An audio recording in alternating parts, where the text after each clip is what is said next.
Welcome back to another episode of Rock Boys Football. Early June, Dill. Let's talk about some coaching hot seats that we have heading into 2024. And the coaches that we're going to be talking about are all really in unique situations. So I think when you're breaking down coaching hot seats, it's a lot more important to evaluate this program as a whole, as opposed to just win-loss records in the 2024 year. Want to dive into some of these coaching hot seats, some of these programs.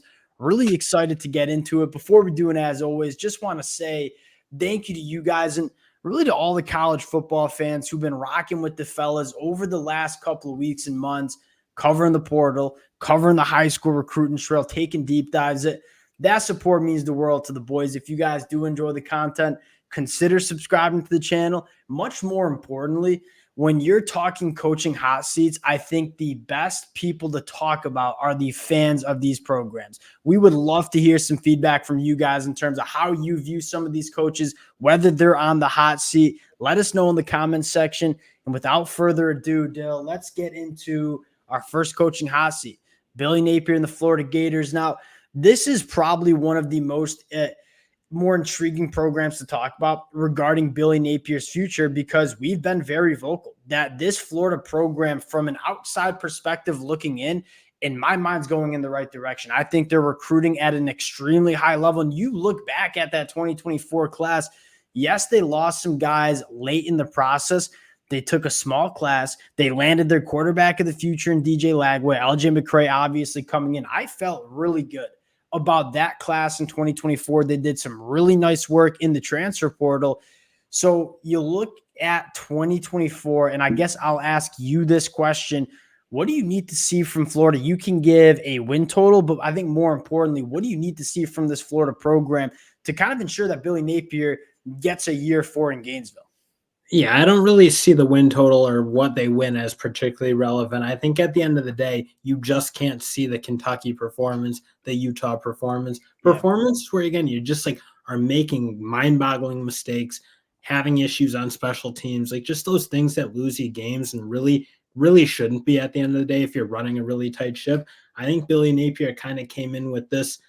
His whole persona was built on that ability to develop teams, play really good football as a team, Culture. and win games. That culture needs to start bleeding through a little bit. They need to make less mistakes. And I think the other part of it, frankly, is you need to see some of these young guys develop in the way that guys like Chris McClellan and some of the guys that have come before and maybe hit the portal really probably did. Yeah, I completely agree. Because you look at this team and say, all right, 2024, I think we're both, at least I know I am, higher on Florida than just about anybody across the country, because I see this roster. We follow them on the recruiting trail. This roster can be extremely dangerous in the SEC. I think it really comes down to, are these guys getting developed, and is that winning culture kind of get put in place? You mentioned games again like Utah, games like Kentucky. That is the opposite of winning culture. It was a complete yo-yo for the Florida Gators through the duration of that 2023 season. You saw excellent performances against Tennessee. Then you turn around and they look like they just got out of bed 10 minutes ago to play Kentucky at noon. That type of stuff is unacceptable. So you look at Billy Napier and what I'm looking for. Yes, of course, winning football games matters, right? That is how the bottom line, that's how you get evaluated as a head coach. But in my mind, there's a little bit more nuance than, if this team goes 5-7, they miss a bowl game. If they go 5-7, they've collected some really nice wins, because that schedule is an absolute bear. But it's more importantly how they play. If they go 5-7, losing games like they lost Kentucky, Utah, playing that way, I might be on board with, hey, Billy Napier might not be the guy to lead this Florida program. If they go 5-7, some of those young guys look to be studs. They're playing extremely competitively. They're more consistent. The turnovers and mistakes are being cut down on. If they go 5-7 looking like that, I'm kind of all aboard Billy Napier heading into 2025, because, again, that future forecast, that bottom, the right hand of your screen, in my mind, that's the most important. The issue for me to an extent is, I think the talent's kind of been there to an extent. I mean, it's, again, not as talented as it looks like it's going to be moving forward. He is recruiting at a far higher level than what they had before him, frankly. But again, they've had enough talent to win more games than they've won. And that's the kind of the crux of the issue with him. Because, again, you kind of said it. Everything on the outside looks pretty good. Talent looks pretty good. There's not a ton of issues. It doesn't seem like there's not a ton of losing guys to transfer portal that you don't want to see lost. But at the end of the day, the on-field results haven't been good enough given what we've seen. And you make no mistake about it. The expectation in Gainesville, it's not going 6-6. Like, we're saying that if they go 6-6, we're feeling good because we know what they can be in 2025. But I mean, that's not going to be the expectation over the next 5 years if Billy Napier's in Gainesville. The expectation is to win SEC titles, compete for national championships. And that bottom right-hand corner is really important. Like, the future forecast, we're really high on this team. Like, if this team can get through, go 6-6, pick up some good wins, get used to winning some of those big games, I am all aboard this program heading into 2025. But you need to see kind of the vibe of this Florida team kind of get figured out heading into the game day vibe, at least. Because, again, the vibes in most of the corners. Yeah, 100%. Can't look our next one. Sam Pittman at Arkansas, scorching hot in my mind.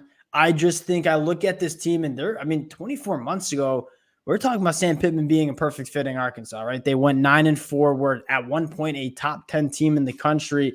My concern with Arkansas is just it's kind of deteriorated over the last 24 months. Obviously, 4-8 is unacceptable for an Arkansas program. 1-7 in conference play? Not good enough. You look at Sam Pittman in Arkansas. I guess I'll kick this one off to you. What do you need to see from Arkansas to save Sam Pittman's job heading into 2025? Yeah, I mean, frankly, given that he wasn't fired last year, I really don't think he needs to win a zillion games to keep his job. Agreed. But you don't see this offensive line turning around and then get back to playing a little bit of physical football. And at least, again, will they ever have the talent that some of these other programs have? Probably not with Sam Pittman, but at least you did have for that first year an offensive line that looked top shelf.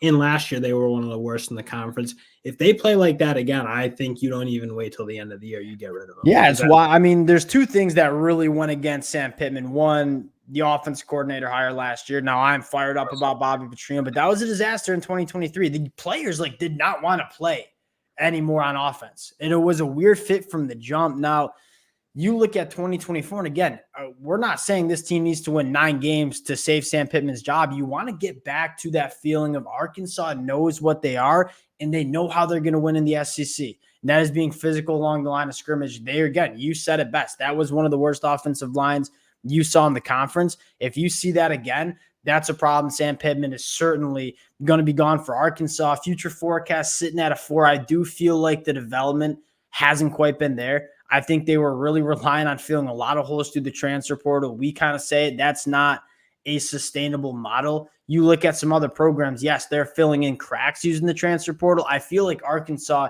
went to the transfer portal to really try to overhaul this team. I don't think that's sustainable. So you want to start seeing some of this high school talent really emerge as kind of the nucleus of this roster for Arkansas. Going to our next one, another absolutely scorching hot seat. That's Dave Aranda at Baylor. Quite frankly, similar to Sam Pittman, was kind of surprised that he still has a job heading into 2024. Dill, he took over a Baylor team that was left in such a good spot. And he had some really success. 24 months ago, we got up here and said he's a top 10 coach in all of college football. When's the next SEC job open up? My God. And since then, it's just been on a massive decline. And I think the most concerning thing you see with Dave Aranda is, all right, this team going into 2024, I'm a big fan of DeQuan Finn. I think that could be something Baylor fans are excited about. But then you start looking at the young nucleus of this roster and say, how excited are we about what 2025 and 2026 looks like? I look at the recruiting trail and say, all right, 37, 35, that sounds about right for Baylor. We're not expecting Baylor to recruit top 10 classes. It's a developmental program. 67 in 2024 is completely unacceptable. You look at that Texas landscape, you're getting out recruited again by Texas A&M. We kind of expect that, but you should be competing with Texas Tech and TCU and SMU on the recruiting trail. That's not what's happening with Baylor. So you combine just the lack of performance on Saturdays, especially in 2023 where you kind of bottomed out, and then you combine that with where are things going on the recruiting trail, kind of telling you what the next 2 to 3 years are going to look like.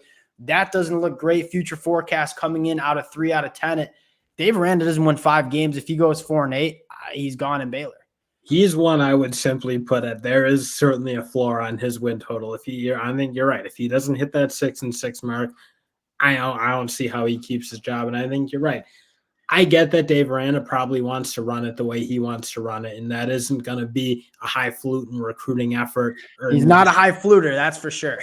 Like, you're just not going to be a super aggressive recruiter. And fine, you can do it the way you want to do it, but there is probably some level of you got to be able to adjust with the times. You got to make playing for that program somewhat exciting. I know you want to do it a little bit more robotic, and that's just who he kind of is, but I just don't see how that works in today's game. And if you don't want to adjust at all, and it really doesn't seem like he's trying to make much effort to adjust his strategy and his style of coaching, that's going to be a really, really hard road. And I think one other thing you talk about Dave Aranda is I think at one point there was like a identity for this Baylor team. Really good defense, and we're going to run the football.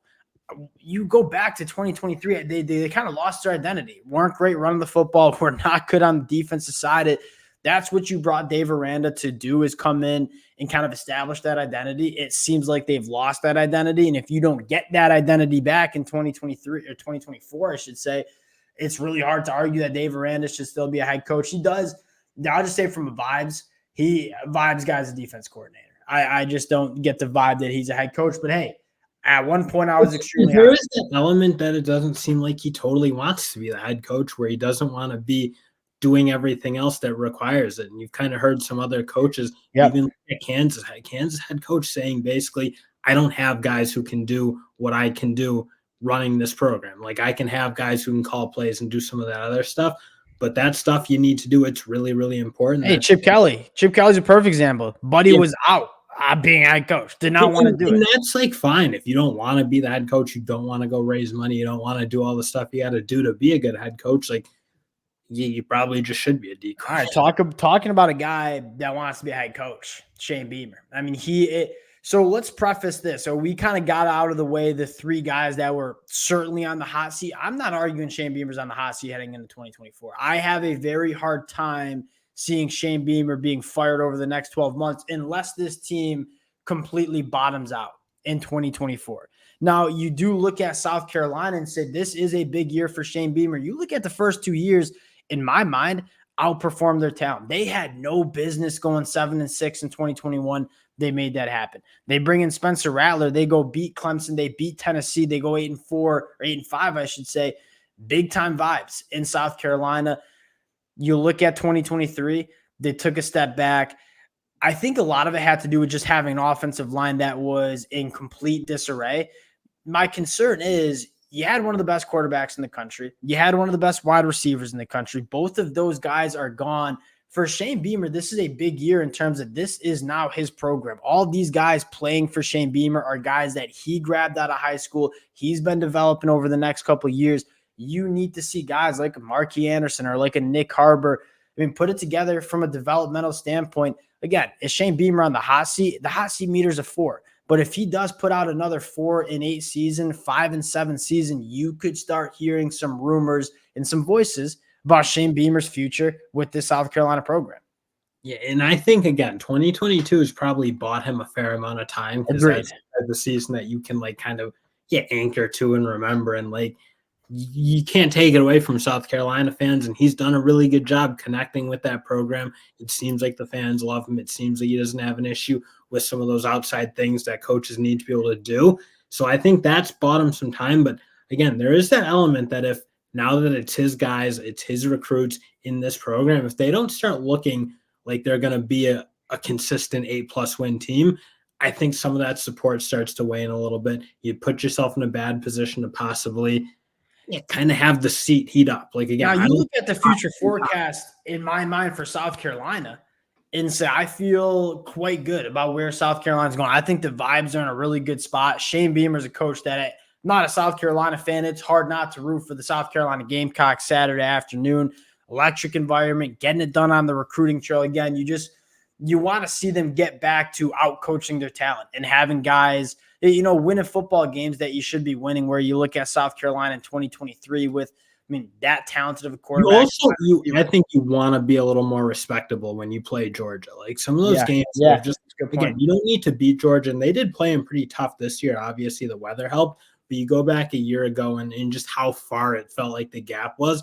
I don't think you want to see that type of gap in any game where they're just getting run off the field. Yeah, agree. If you're a South Carolina fan, you want to watch South Carolina on Saturdays and say, hey, we have shots to beat this team. Are we favorites going into all these games? No, probably not. But we know that we can win. And if we have a window where we can capitalize, we can go bang with some of the best teams in the SEC.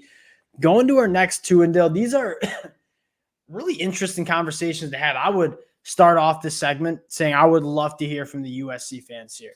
Lincoln Riley, hot seat meter, 3 at the most. That's probably a little bit high. Lincoln Riley is not going to get fired in the next 12 months. I do have a question for USC fans. Like, you went 8-5 with one of the best quarterbacks that we've seen in the last 10 years of the sport. He held on to Alex Grinch. That's obviously a black eye on Lincoln Riley's resume at USC. He made the right changes. I think he hired an elite defensive coaching staff. If it gets figured out, like, I think you're really feeling good about Lincoln Riley. But if you do go into the Big Ten, the win total's sitting there at 7 points from Vegas, or 7 games from Vegas. If you go 7-5, 6-6, I guess this is a question to you, but more importantly, USC fans, how are you feeling about Lincoln Riley at USC if this team does go 7-5, 6-6? And that's where it gets into, like, again, is he coaching for his job? I would say under no circumstance. I think this team's floor is probably too high. Like, they're not going to hit a 2-win season like you could arguably see with a team like Arkansas or Baylor. So you won't see that. You won't see a firing. But again, it gets into kind of like when you come in and there's all that excitement and all that support around you and you're selling that future, like, that only lasts for so long. And Lincoln Riley, again, had a generational quarterback. Can't go 7-5 essentially in the regular season with that. So again, I don't think he's at all coaching for his job, but I think you start to, like, maybe just lose some of the steam, the momentum that they had. Also, do you think that there's like a question of how this team looks in the Big Ten in 2024? Like, if they go 7-5, but they look from a physicality standpoint, like, all right, this USC team can bang in the Big Ten, you feel good about it. If you go 7-5 or go below your win total 6-6 and the defense continues to struggle, this team from a physicality standpoint is still seriously a problem, then I could start seeing USC fans say, hey, I think Lincoln Riley is a good coach. Is he going to be a good coach in the Big Ten? That's a question mark. And I do have one more caveat that me and the USC fans have gone back and forth with over the last couple of months. On the recruiting trail, you look at this 2024 class, it was 17th in the country. They lost a few guys late in the process. I was a fan of some of the lower 3 stars that they grabbed. One of the concerning parts for me is just not recruiting the state of California. I mean, some of these recruitments to me seem like layups, and they're just not even getting in some of these recruitments. And then you look at the transfer portal and say, hey, we had one glaring need we had to address in the spring. They brought in Gavin Mayer. That was about it. And so I look at the talent acquisition and say, hey, they crushed it in 2023, brought in what I think is going to be a very good class. But then the last 6 months have been a little bit underwhelming on the recruiting trail. Now, caveat is the 2025 cycle is looking very good for USC. If they can build on that, kind of get back to, I expect USC to recruit a top 8 class at the minimum. Like, that's where I think USC belongs. Some question marks on the recruiting trail, specifically in the state of California. We'll see how Lincoln Riley navigates the next couple of months on the recruiting trail, because that does play a large role in kind of determining the future of Lincoln Riley and USC's. Are they recruiting the guys that they need to win in the Big Ten? Last name we got to talk about, another guy that we're not getting up here and arguing Mario Cristobal is on the hot seat. But if they do go 7-5 or 8-4, I do think the voices around Mario Cristobal, the Miami Hurricane fans, are going to get a little bit loud. I would love to hear from the Miami fans on this one. You look at this program. In my mind, it's a top 10 team in the country from a talent standpoint. You look at what's going on in the transfer portal. You look at what's going on the high school recruiting trail. It is one of the best programs in terms of talent acquisition that we see. That's why the future forecast for me is a 9 out of 10. Like, I am a believer in Mario Cristobal getting this thing going at Miami. But if they do lose some games that they should not be losing in 2024, you bought but you've constructed a very, very good team. And if you underperform with the team that I think is legitimately a top 10 team from a talent standpoint, I could see Miami fans looking at Mario Cristobal at Miami and say, hey, We just gave you a top 10 team in the country. You underperformed with them. Are you going to kind of get over that hump during his time with the Miami Hurricanes? And I think that's where, again, you get into that issue of support. And like right now, the whole fan base is behind him. The 100%. department is 100% behind him. In their program is running like a top 5 program needs to run. They have everything they need to go be really competitive. And I think you're right. I think if they lose a couple games, they really shouldn't lose again. I think that side of it gets a little bit like, is this really the right fit?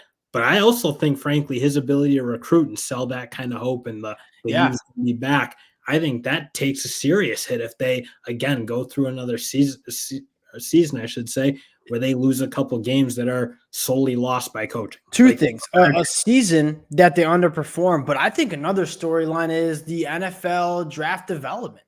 You look at Leonard Taylor or James Williams or Cam Kitchens, like some of these guys that just did not go as high, or in Leonard Taylor's case, just not get selected in the NFL. Again, a large part of recruiting to high school ranks is selling guys that Miami can be a program that you're not only winning at, but you're getting developed into NFL talent. And so you look at Miami, Cam Ward at the quarterback position. I think that is a massive storyline. There is a stigma going around that quarterbacks don't get developed under Mario Cristobal. If Cam Ward has a heck of a season, a Heisman Trophy caliber season like a lot of us expect, that I think that's massive, because then I think you're selling Miami and, hey, we are putting out NFL talent, right? Guys like Ruben Bain look dominant. Maui Noe brothers look dominant. I'm leaving out a ton of names, but you guys get the point.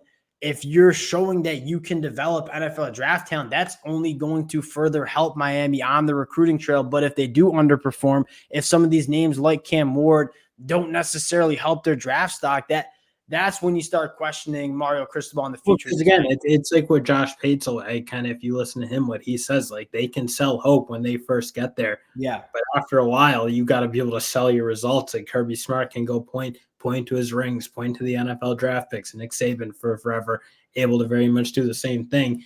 You can't keep saying, oh, this is the future. This is the future. At this point, they are kind of in their present. They need to win a lot of games. I think they need to be certainly at minimum competing for an ACC title, probably should be in that playoff conversation as well. So this is not like a big year in terms of his job safety at all. Again, not really any chance he gets fired, but it is a big year in terms of keeping the train on the momentum train on. Yeah, Matt, this 2024 season for Miami feels like a pinnacle point in terms of not only Mario Cristobal's tenure, but this program over the next maybe decade. We'll see how it turns out. Those are the names that we have. Again, a couple other names that you certainly could include. I know you've been banging the drum for Kirk Ferentz at Iowa. We'll talk about that as the summer rolls on. Would love to hear from the fans in the comments section of these respective teams. Appreciate you guys rocking with the fellas. Again, if y'all do enjoy the content, consider subscribing to the channel. Appreciate you guys, and we'll talk to y'all later. Peace.